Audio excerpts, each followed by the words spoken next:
up, guys? It's your boy, Barca Boy 103. Today we're going to be doing the match analysis from the match yesterday between Barcelona and Bayern Munich, where finally the Blaugrana side picked up a win in the Champions League against the German Giants for the first time in about 10 years, signaling the last time we beat them, we of course went on to win the competition. Conspiracy theories. Look, I'm still over the moon about the result. I've watched the goals and like about that 1,000 times now. I've watched the game back on quick speed like 3 times now. I am still gassed about this result, but there's a lot of key things we're going to talk about from this game, and also mainly 5 key things that we did learn from this match that hopefully we can implement in the future to make our play even better and even more comfortable. But before we get into it, make sure you guys smash that like button down below. Let's try to get to 200 likes in this video. It would be very much appreciated. And also, if you are new, make sure you subscribe down below if you haven't already, and let's get into it.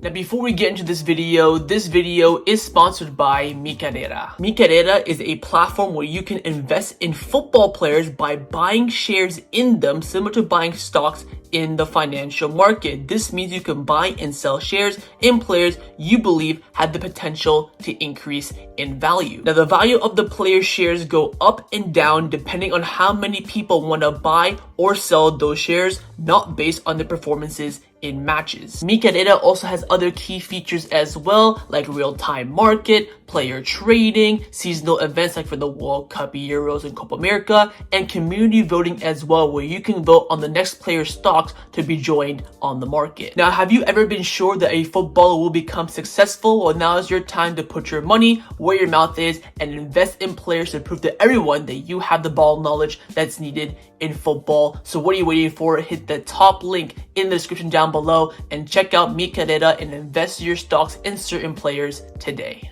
Now, the first thing that we've learned from this match is that Hansi Flick is very committed to playing his style of football, which of course is riskier against the bigger sides, and this time it paid off.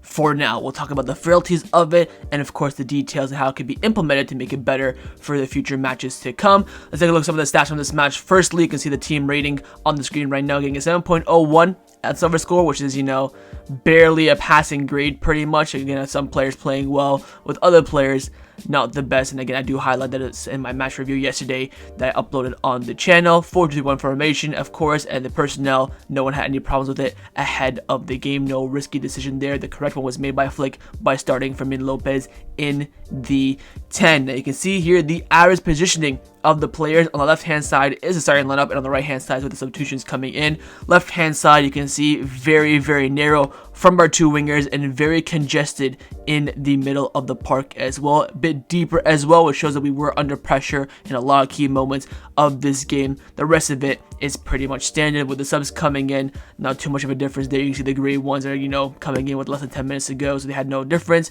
Almo and, Frankie there playing in the middle of the park. Now, some stats from this match. Bayern Munich did end with the most possession with 60%. No surprise there. XG very close. Barcelona with 1.5 and Bayern Munich with 1.05. 4 big chances to 2. 12 shots to 11.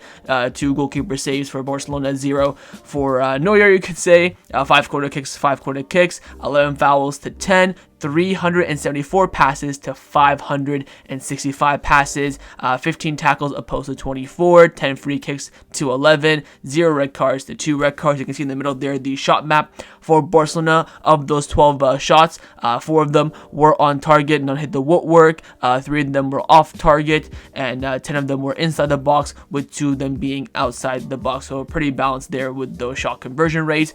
You can see the heat concentration on the right hand side, where the play was mainly spent for Barcelona, and you can see they're mainly on the left inside of the 2 winger positions, but mainly overall I would say down the left hand side a bit more. Of course, in this match, Barcelona scored 2 big chances. Out of the 2 they had 3 through balls, around 20 touches inside the box as well. Like you can see here, more the left hand side is where the time the ball was spent in certain areas. 46% in the middle and 33% in the half of Barcelona, and just 21% in the half of Bayern Munich. You see there, Bayern Munich dominating the play, possession, everything like that. Accurate passes, I think out of the 374 that Barcelona attempted, 306 were completed, 17 throw-ins, 31 final third passes.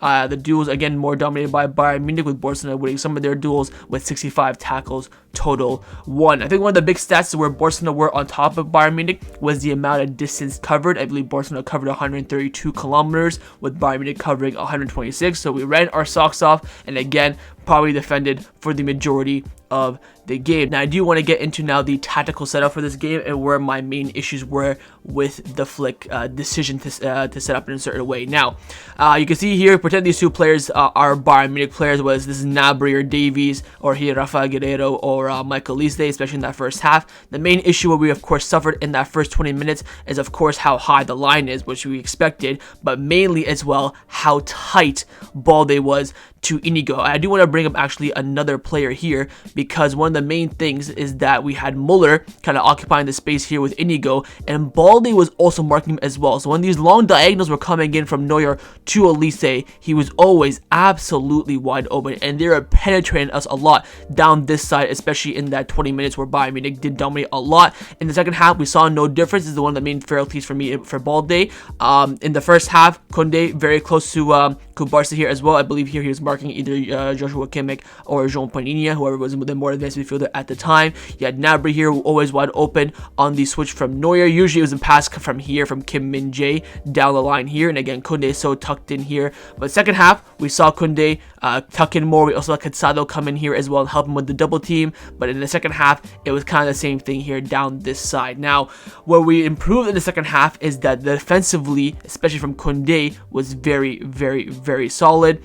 But Balde still struggled quite a bit, and that for me, especially when the play is here as well. For example, when the say Gnabry has the ball here in possession with Davies and whoever it is, the whole entire line, whole entire of course team is shifted along with Balde as well, and that just leaves Olise in absolutely no man's land. I believe this is where he was in the space as well to score the first goal for Bayern Munich. That was offside. I believe Upamecano had the ball here, and the diagonal was just so easy, and Balde was so tucked inside that it just gave Michael Olise so much space, so much time and effort to pick his poison, pick his decision, take his time with it as well. That for me was the very key issue. Second half, we saw Balde, I would say, compared to Muller here and Inigo here, he's kind of maybe a bit more towards Olise, but still the distance was so far away. So key details like that where you leave, dangerous wingers so open in space, that is going to be a main cause of frailties in behind. Now, for example, you look at the Madrid game, imagine if it's Kylian Mbappe and Vinicius compared to Gnabry and Olise. Massive difference, and also a massive upgrade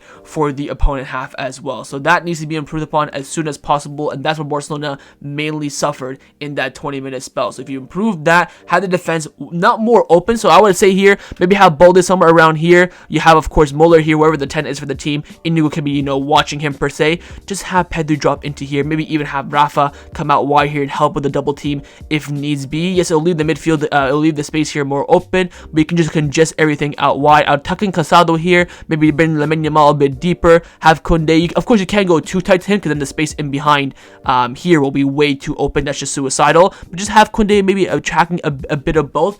There has to be a right balance. You cannot commit too much inside, cannot commit too much outside. So that for me was the key aspect, and that's why this play is so risky, along with, of course, the high line aspect as well. So everything has to be going pretty much perfect, which it kind of did in this game of Barcelona, where we defended well, Bayern were too clinical, so we got away with it a little bit, but we have to fine-tune this against bigger and better teams.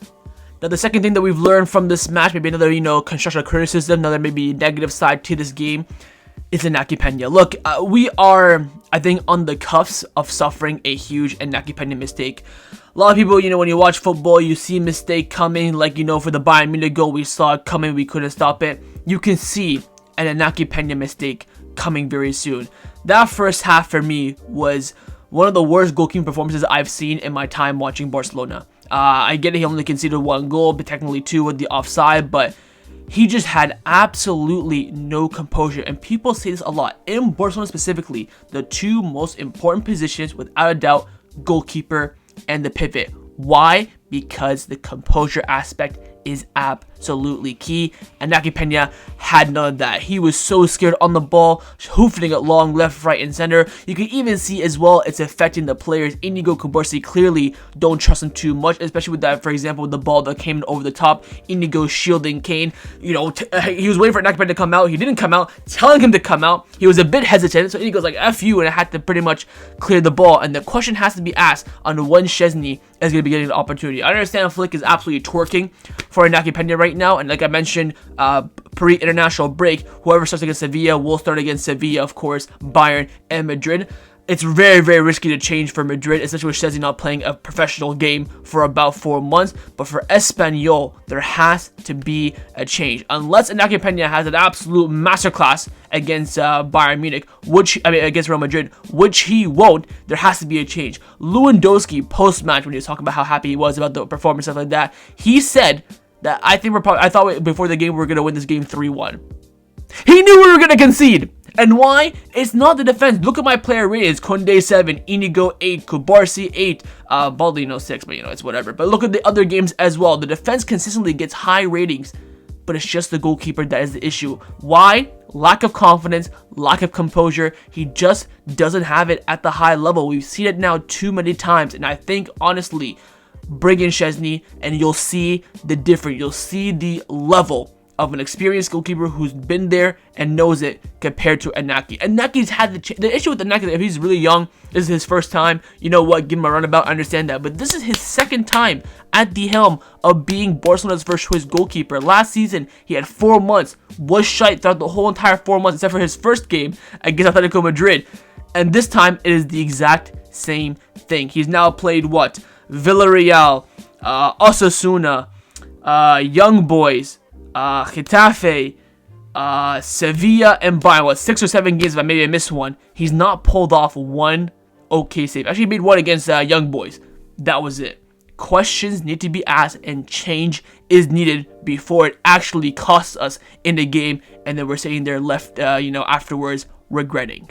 Now, the third thing that we learned from this match is the mindset and mentality change of the players. That was my main reason going into this game why I wasn't as confident as a lot of you guys were. Apparently, I was doubting heavily the mindset and mentality of this team, but in this match, they proved me wrong. They proved that there is a momentum shift. You saw it, of course, all the games beforehand, the unity, the camaraderie, the chemistry, and when the time came in the big moment, they showed it. And I also want to highlight some of the post-match reactions of the players and what they said on the camaraderie and the unity in the team. Fermin Lopez first came out saying, after all the danger we did have with our high line and the defense to avoid being offside and depressed, we need to be more focused for the whole 90 minutes because Bayern Munich are a high-level team and it requires us to be focused throughout the game. The club and the fans deserve a victory like this. It was very important. I think we haven't beaten Bayern since the 14-15 season, and I think we played a great game. On Pedri, he said that Hansi Flick makes us believe that we can compete at the highest level. This team is clear about what it does. I've been a Barcelona fan since I was a kid, and it affects me a lot when the team loses. These fans deserve the best, and I'm happy that we can give that to them. Lamine Yamal said we're looking forward to winning against Bayern Munich. We want to show that we are a great team. This season we are doing well and with great confidence. There's a lot of hype about what can happen in the Champions League, but we are a great team and we are very united. Look at those key words there: confidence, hype, united. Raphinha came out saying that it was a special match because of what happened in the past with Bayern. Even if I wasn't here, but I felt that with the fans of the club. This match was kind of a revenge match. We are working to respond to everyone who does not trust us.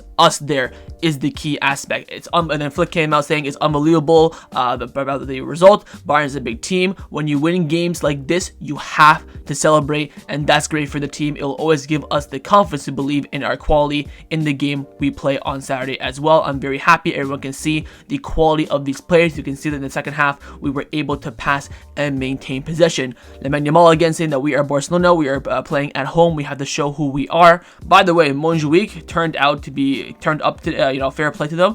When I'm seeing the camera angles of the fans in the stadium, they're just so damn far away from the pitch, and I'm telling you, the impact of the Spotify Camp Nou is going to be massive, and we're going to be going there at such a crucial stage in the season. The fans are going to be even closer to the players and everyone. Lamine Yamal said we had to win, and I'm very happy with this win. We have to now prepare, of course, for Saturday. Lewandowski is saying that it was definitely a special win, and I won't hide it. I approached this game a little bit differently than 2 years ago because I spent more time at Barcelona. That's also a big point there from Lua. Players taking time to adjust to Barcelona and understand the philosophy, the style, and how the fans see the team. Raphinha took some time. Lewandowski took some time. Took Neymar a year to understand it as well. All these big players sometimes need time to really adjust and see the difference between, because Barcelona is unique compared to every other club in the world, and hopefully now Lewandowski does see that. He said the balance is the essential that we have. We have a mix of experienced player and youth. There's of course me and Indigo, and there are some players in the middle who have experience. We have a lot of youth, and we are trying to benefit from that. I think we are starting to understand each other better. We have the youth and experience. Again, key point there, we are starting to understand each other. Again, Flick ends up by saying it is very important that we have won at home. Our goals were well thought out, and we must enjoy this victory a lot, and the team deserves to celebrate. So again, the mindset is changing in regards to how the team approach everything together. Now, when I saw, after I recorded my match review, I went of course on social media. I saw all the celebrations with the players going to the Gol d'Arnaud, of course the chanting section to celebrate, and now it's a bit like, this is a bit over the top. This is Bayern Munich in the group stage. It's not a knockout game. It's not, April or May. We're in bloody October still. We should not be celebrating as if we know we've done something massive. But this is now that I've, that was my first initial thought. But now after analyzing it, thinking about it, I've come to realize that a lot of these players have suffered so much over the years. This is I saw someone tweet this. I forget who it was, but I totally agree with it. This is our first big European win in the Champions League, of course, since we beat Liverpool 3-0 when Messi scored the brace and Suarez. Of course, Anfield happened after that. We have not won a big Champions League game since then, and we've done that now. People will say, oh, PSG last season, we won there 3-2 barely. Napoli, not a big test. We were well favorites. This is the first big game where it was even, dare I say, even Bayern Munich. I freaking predicted Bayern Munich to win, for crying out loud, and we actually went out there and won. Not comfortably, I would say, but with a comfortable score margin. So I understand now why the players went out there, celebrate with the team. And again, I just want to highlight the, unity. You can see here, I love the video in the middle of Ter Stegen and Araujo. Both the first and second team captain, given, the fifth captain, the man, the match trophy. Of course, Raphinha his 100th game as well. It's just, if the scenes here bring you joy, and this will feel so much better when this is Champions League final. This is winning a semi-final, winning a Super Cup, going to the final of the Copa del Rey, winning a Clasico. These celebrations will feel much better than it does now. Right now, it feels great. Of course, we won the game, high score margin, even open game. But when this happens in the bigger occasions, it will feel that much better. And again, the team celebrating as a unit, they're taking the pictures as a unit. Sometimes you see what main players that kind of lead the chants and stuff like that, but you can see here it is just all the players together, and that is the big thing. So may it long continue. But again, now for the first time since that Liverpool game where we won 3-0, I would say I'm finally seeing a mentality switch within the players of Barcelona.